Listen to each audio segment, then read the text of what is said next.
Viewers, how are you? कैसे हैं आप लोग? तो दोस्तों, आई होप कल आपको अच्छे प्रॉफिट्स मिले।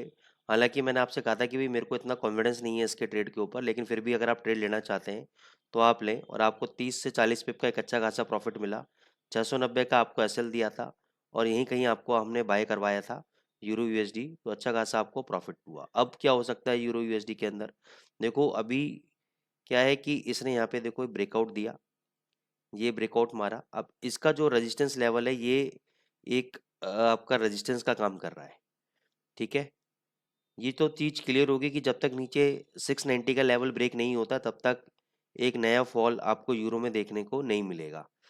तो उस सिनेरियो के साथ मैं ये बात करना चाहूँगा कि देखो अभी यहाँ पे साइडवेज चल रहा है, ठीक है ना, अभी कोई मूवमेंट नहीं आ रही, तो यहाँ पे कोई भी प्रिडिक्शन लेना इस वक्त नेक्स्ट टू इम्पॉसिबल है।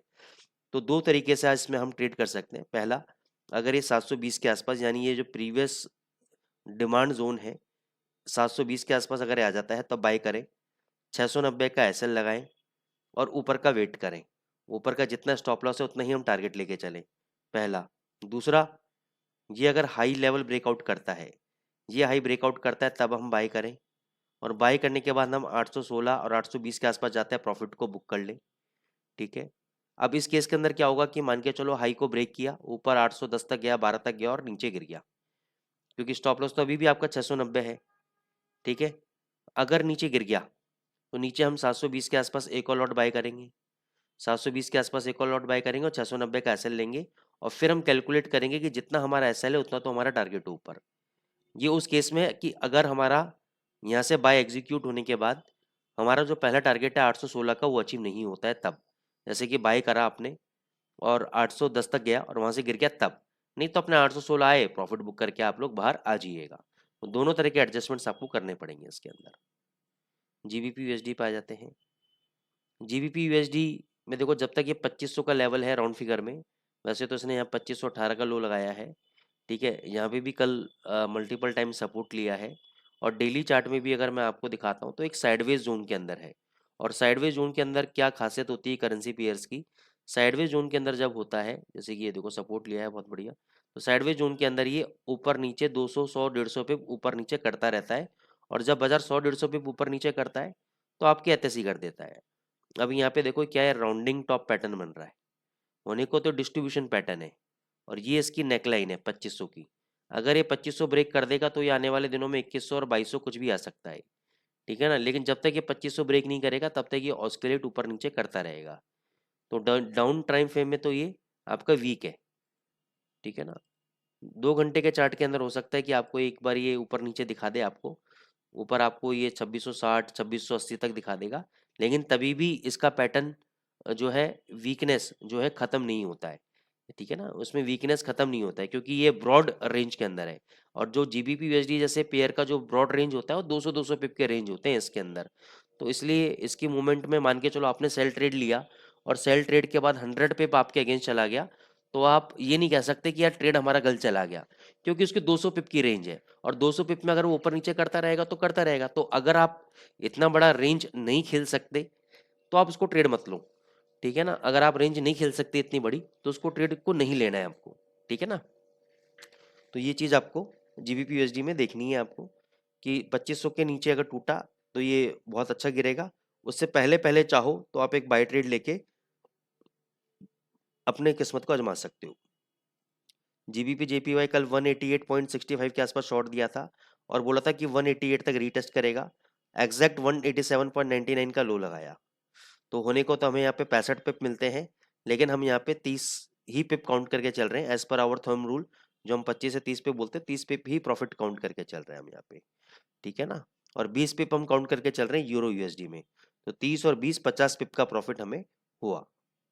एयूडी यूएसडी में हमने आपको क्लियर कर दिया था, अभी भी क्लियर नहीं है सिनेरियो, लेकिन टेक्निकल पैटर्न के हिसाब से देखो यहाँ पे आपका डबल टॉप लगा हुआ है। और तीसरा ये 6540 के आसपास लगेगा, ये भी यहाँ पे भी वीकनेस ही है। तो यहाँ पे भी चाहो तो शॉर्ट कर सकते हो। लेकिन अगर आज गोल्ड के अंदर पॉजिटिव मूवमेंट आ जाती है और गोल्ड अगर कल के हाई को ब्रेक करता है तो ये भी कहीं ना कहीं ब्रेक करके आपका 6580 और 6600 जाएगा। उसका कारण क्या है? उसका कारण मैं आपको बताता हूँ। गोल्ड के अंदर आप देखो, पहले तो मैं गोल्ड का आपको बता देता हूँ सिनेरियो। गोल्ड पे हमने 1996 के ऊपर बाय दिया था कि 1996 के ऊपर बाई कर रहा है, 1984 का स्टॉप लॉस, 2010 का टारगेट और 2008.34 तक ये गया। ठीक है ना, तो इसमें भी मैं ज़्यादा नहीं तो केवल 40 पिप काउंट कर रहा हूँ कि जिन्होंने 1996 में 1997 में बाई किया होगा उन्होंने 2000 या 2001 या 2 के आसपास पोजीशन कवर कर ली होगी। ठीक है ना, तो 40 पिप हम काउंट करके चल रहे हैं। अब आज का लेवल क्या है, 2005 का लेवल है। अगर 2005 के ऊपर 1 घंटे ये अगर बंद हो जाता है कैंडल 1 घंटे का, तो यहाँ से 2015 तक हमें देखने को मिलेगा, 16 तक हमें देखने को मिलेगा। जब तक ये 2005 के नीचे ट्रेड कर रहा है तब तक ये वापस नीचे गिर के 1995 1993 आ सकता है। तो आप इसके अकॉर्डिंग अपना ट्रेड आप बना लीजिए खुद। मेरा कोई ऐसा कोई रिकमेंडेशन नहीं है, मैं 2005 का आपको बता दिया कि एक बीच का लेवल है, इसके ऊपर तेज है, इसके नीचे मंदा है। अब ये क्यों नहीं टूट रहा, क्यों उसने रिकवरी दी? अब सिल्वर के चार्ट पे आ जाओ। सिल्वर में देखो बहुत अच्छी तेजी, परसों के दिन भी तेजी थी, कल के दिन भी तेजी थी। ठीक है, तो इस वजह से गोल्ड ज़्यादा टूटा नहीं है क्योंकि सिल्वर ने अपनी जो बढ़त है वो बचा के रखी हुई है।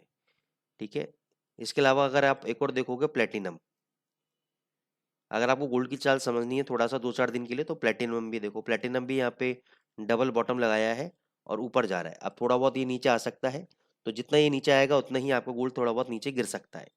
ठीक है ना, उसके बाद ये तेजी पकड़ेगा फिर तो आप गोल्ड में बहुत ज़्यादा अभी, क्योंकि सिल्वर प्लेटिनम ने अपनी स्ट्रांगनेस बनाई हुई है, तो उस कोरिलेशन के हिसाब से मैं गोल्ड के अंदर तेजी हूँ।